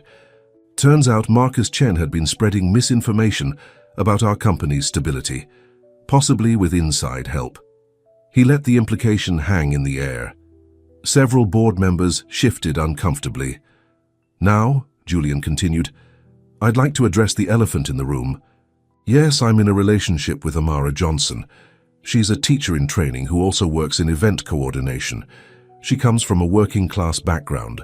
She's also intelligent, kind, and the best thing that's happened to me in years. If anyone has a problem with that, I suggest you sell your shares now because I have no intention of ending this relationship to appease outdated notions of who I should or shouldn't date. Silence fell over the room. Finally, Richard Harmon, the oldest board member and a friend of Julian's father, spoke up. Your father would be proud of you, son, he said unexpectedly. Not for the Suntech deal, though that's impressive, but for standing up for what matters to you. He never managed to do that himself. Julian was stunned by the comment. Richard had always seemed the most traditional of the board members. The board doesn't have any right to dictate your personal life, Richard continued, and frankly, anyone suggesting otherwise should be ashamed. William Davenport built this company on innovation and integrity, not gossip and prejudice. Gradually, other board members voiced their agreement. The tide was turning. By the end of the meeting, Julian had secured not only their support for his relationship but also approval for a bold new direction for the company, expanding their green energy division with Suntech's technology at its center. As the board members filed out, Julian's assistant Megan entered with an urgent message. Marcus Chen is on line 1. He sounds furious. Julian smiled, picking up the phone. Chen, to what do I owe the pleasure? You underhanded bastard, Marcus spat. You stole Suntech right from under us.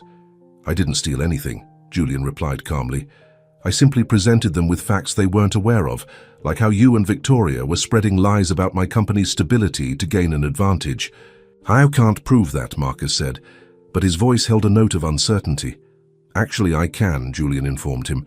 Victoria made the mistake of approaching my girlfriend with a bribe. We have the torn check with her signature, and Amara is willing to testify about their conversation. I wonder how the business community would react to that kind of corporate espionage. There was silence on the other end. Here's what's going to happen, Julian continued. You and Victoria are going to back off, completely. No more stories leaked to the press. No more attempts to undermine my company or my relationship. In return, I won't pursue legal action for your unethical business practices. You're bluffing, Marcus tried, but his voice lacked conviction. Try me, Julian challenged. I've spent years playing by rules that never really suited me. I'm done with that now. So unless you want to see just how ruthless I can be when someone threatens what I care about, I suggest you accept my offer. After a tense moment, Marcus grudgingly agreed and hung up. Julian sat back in his chair, feeling more energized than he had in months. Standing up for himself and for Amara felt right in a way that playing the expected corporate game never had. His phone rang again. This time, it was his mother. I heard about the board meeting, Caroline said without preamble. Richard Harmon called me. Julian braced himself for another argument. And I've been thinking about what you said last night, Caroline continued, surprising him, about knowing what's best for you. Perhaps I've been overprotective since your father died. Julian was momentarily speechless. His mother rarely admitted to being wrong about anything. I still have concerns, Caroline added quickly, but Richard seems to think very highly of your Amara, and his judgment has always been sound. Wait, Julian said, confused. Richard hasn't even met Amara. Actually, he has, Caroline corrected him. Apparently, she's been tutoring his grandson in English for the past year. Richard says she's been a godsend for the boy who has dyslexia. Julian shook his head in amazement. The world was smaller than he'd realized. I'd like to meet her properly, Caroline continued. Not at some chaotic charity event, but for dinner at my house this Sunday. Julian was wary but hopeful. I'll ask her. But Mom, you have to promise to really give her a chance. No thinly. Veiled insults or pointed questions about her background. I'm not making any promises, Caroline said, but there was a hint of humor in her voice. But I will try, Julian. For you. After hanging up, Julian immediately called Amara to share the day's developments. She was between classes, but answered right away. The board is on our side, he told her excitedly. And you'll never believe. This, my mother actually wants to have dinner with us. A real dinner, not an ambush. That's unexpected, Amara said cautiously. I know, and there's more. Apparently you've been tutoring Richard Harmon's grandson? Tommy? Yes, for about a year now. I didn't realize he was connected to your company, Julian laughed. Richard is our senior board member and was my father's best friend. He spoke up for us today. Well, Tommy's a great kid, Amara said. Anyone would speak up for him. Julian smiled, once again struck by Amara's natural humility. The point is, things are turning around. Victoria and Marcus have agreed to back off, the board is supportive, and even my mother is coming around. That's wonderful, Amara said, though she still sounded hesitant. But Julian, even if all the external pressure disappears, we still need to figure out how to blend our very different lives. I know, Julian acknowledged, and we will, one day at a time. After finishing his call with Amara, Julian spent the rest of the day finalizing the Suntech acquisition details. When he finally left the office that evening, he realized he hadn't felt this optimistic about the future in years. For the first time, his personal and professional lives both held promise and purpose. Sunday dinner at Caroline Davenport's mansion was tense at first. Amara wore a simple but elegant dress she'd borrowed from her sister, determined to be herself while still showing respect for the occasion. Caroline greeted her with a formal handshake and a scrutinizing gaze that made Amara feel like she was being evaluated. Julian squeezed her hand reassuringly as they followed his mother into the formal dining room. Julian tells me you're studying to be a teacher, Caroline said as they sat down to the elaborate meal prepared by her personal chef. Yes, Amara confirmed. Elementary education. I'll finish my degree next year. A noble profession, Caroline remarked, surprising both Julian and Amara with her sincerity. My mother was a teacher before she married my father. I didn't know that, Julian said, raising his eyebrows. There's a lot you don't know about our family history, Caroline told him, perhaps because I've focused too much on our status and not enough on our roots. The conversation gradually became less strained as the meal progressed. Caroline asked thoughtful questions about Amara's studies and her work with dyslexic children.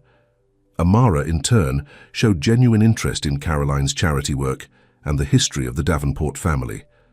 By dessert, Julian was watching in amazement as his mother and girlfriend discussed educational reform with surprising alignment in their views. You know, Caroline said as coffee was served, when Julian was in elementary school, he struggled with reading. His father wanted to push him harder, but I insisted on finding him a tutor who specialized in different learning approaches. I didn't know that either, Julian said, giving his mother a curious look. The tutor changed everything for Julian, Caroline continued. She showed him that there wasn't something wrong with him, he just learned differently. Within 6 months, he went from the bottom of his class to the top. Amara smiled. That's what good teaching is all about, recognizing that every child has their own path to learning. Caroline nodded approvingly. Exactly. As they were preparing to leave, Caroline took Amara aside while Julian was getting their coats. I owe you an apology, she said directly. I judged you unfairly based on superficial concerns. You were protecting your son, Amara replied. I understand that. Perhaps, Caroline acknowledged, but I was also being a snob. The truth is, Julian has never looked at anyone the way he looks at you, not even Victoria. That should have told me everything I needed to know, Julian returned, looking between them with suspicion. Everything okay here? Perfectly fine, his mother assured him. I was just inviting Amara to join me for lunch next week. I'd like to show her some of the educational charities the Davenport Foundation supports. They might interest her professionally. Julian couldn't hide his shock, but quickly recovered. That sounds great. As they drove away from the mansion, Julian glanced at Amara. What just happened? My mother never warms up to anyone that quickly. Amara laughed. We found common ground. She cares about education, and so do I. It's more than that, Julian mused. I think she actually likes you. Is that so hard to believe? Amara teased. Julian pulled her hand to his lips, kissing it gently. Not at all. It's impossible not to love you. I'm living proof of that. Over the next few months, Julian and Amara settled into a rhythm that honored both of their worlds. Julian scaled back his 70-hour work weeks to make time for dinners at Amara's apartment and weekends with her family. Amara, meanwhile, gradually grew more comfortable in Julian's social circles, finding unexpected allies among his friends and business associates who appreciated her fresh perspective and genuine nature. The media eventually lost interest in their relationship when no scandals materialized. Occasionally, a photo would appear of them grocery shopping or attending one of Amara's school functions, but the sensationalized headlines faded away. Victoria and Marcus maintained their distance, especially after their rushed wedding ended in an even more rushed divorce just 3 months later. Rumors circulated that Marcus had discovered Victoria was only interested in his money and connections, an irony not lost on Julian, who felt nothing but relief that he'd escaped a similar fate. 6 months after their first dinner at Caroline's mansion, Julian invited Amara to a weekend getaway at his rarely used beach house in the Hamptons. It was a perfect June day when they arrived, the ocean breeze gentle and the sun warm on their skin. This place is beautiful, Amara said as they walked along the private beach. Why don't you come here more often? Julian shrugged. Work always seemed more important, but I'm rethinking my priorities these days. They continued walking, comfortable in their silence. When they reached a small cove with a spectacular view of the sunset, Julian suddenly stopped. Amara, he said, his voice unusually serious. These past months with you have been the happiest of my life, she smiled. Mine too. When we met, I thought my life was over. Being left at the altar seemed like the worst possible humiliation. Julian took her hands in his. Now I know it was the best thing that ever happened to me. It led me to you. Amara's heart began to race as Julian lowered himself to one knee on the sand. I'm not proposing because it's expected, or because it looks good on paper, or because it's the next logical step, he said, pulling a small velvet box from his pocket. I'm proposing because I cannot imagine my life without you in it. You've shown me what real love looks like. Not the superficial kind I thought was enough before, but deep, honest, challenging love that makes me want to be a better man every day. He opened the box to reveal a ring with a simple solitaire diamond, elegant but not ostentatious, exactly Amara's style. Amara Johnson, will you marry me? Tears filled Amara's eyes as emotion overwhelmed her. This man who could have had anyone, who had been raised in a world so different from hers, was looking at her like she was the most precious thing in his universe. Yes, she whispered, then more confidently, yes, Julian, I will marry you.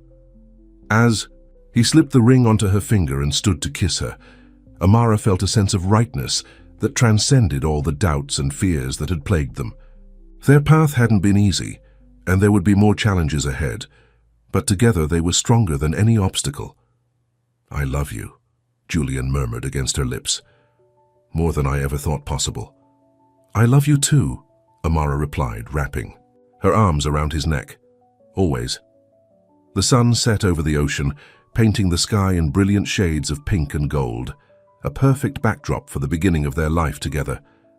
Not as people from different worlds forced to choose between them, but as partners creating their own world, one built on love, respect, and the unshakable belief that they were meant to be. 1 year later, Amara stood in a small room of the beachside chapel, looking at herself in the mirror. Her wedding dress was simple but beautiful, an elegant ivory gown that made her feel like a princess without being over the top. A knock at the door announced her sister Lisa. "You look stunning," Lisa said, tears in her eyes. "Julian is going to lose his mind when he sees you." Amara smiled nervously. "Is everyone here?" "Everyone," Lisa confirmed. "Your students, Julian's board members, even Victoria showed up, though she's sitting in the back looking miserable." Amara laughed. "I'm surprised she came at all." "Probably hoping for another runaway bride situation," Lisa joked. "She's going to be disappointed." Another knock and Caroline Davenport entered, elegant in a pale blue suit. Over the past year, she and Amara had developed a genuine friendship, bonding over their shared interest in educational reform. Caroline had even become a major donor to the school where Amara now taught full-time. "You look beautiful, my dear," Caroline said warmly, embracing Amara. "I have something for you." She handed Amara a small box. Inside was a delicate pearl hairpin. "These were my grandmother's, the teacher. I thought you might like to wear them today." Amara was touched by the gesture. "I'd be honored."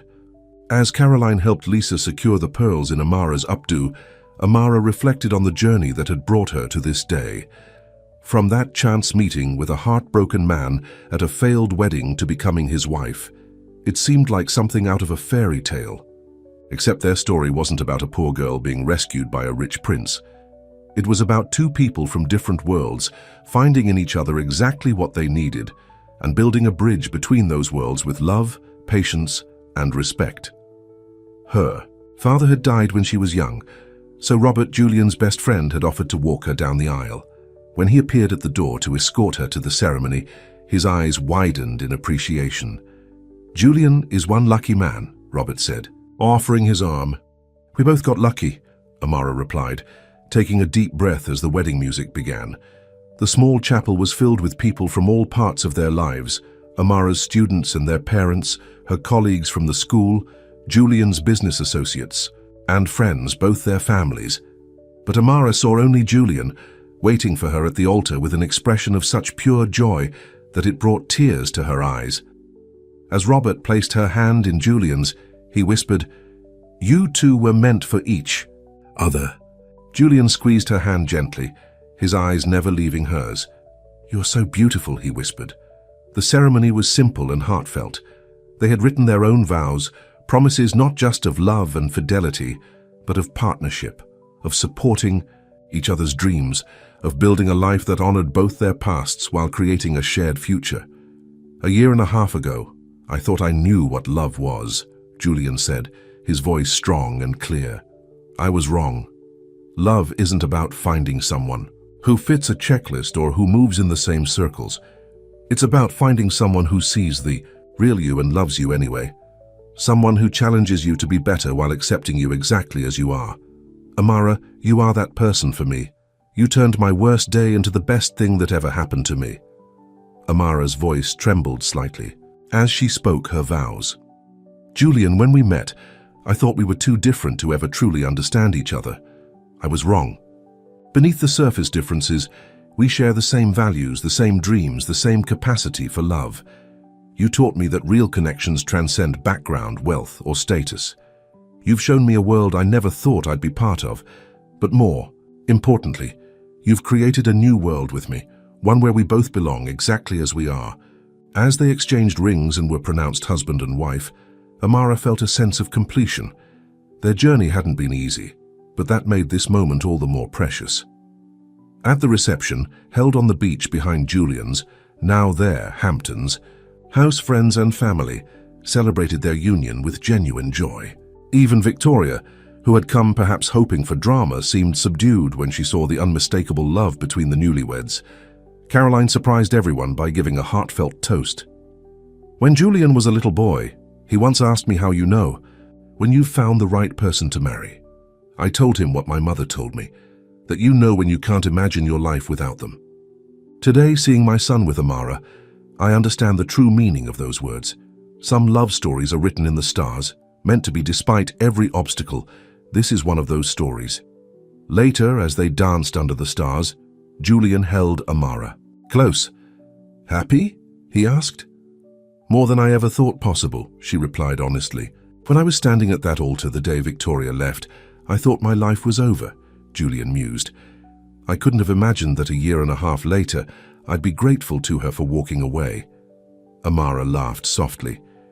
Should we send her a thank you? Note, I think our happiness is thanks enough, Julian replied, twirling her under the twinkling lights.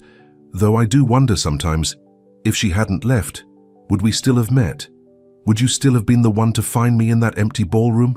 I like to think so, Amara said thoughtfully. Some things are just meant to be. Julian kissed her gently, his eyes reflecting all the love in his heart. Like us. As the celebration continued around them, Julian and Amara remained in their own world, two hearts that had found their way to each other against all odds. Their love story hadn't been easy or conventional, but it was theirs, real, deep, and built to last through whatever challenges life might bring their way. Because some loves truly are meant to be.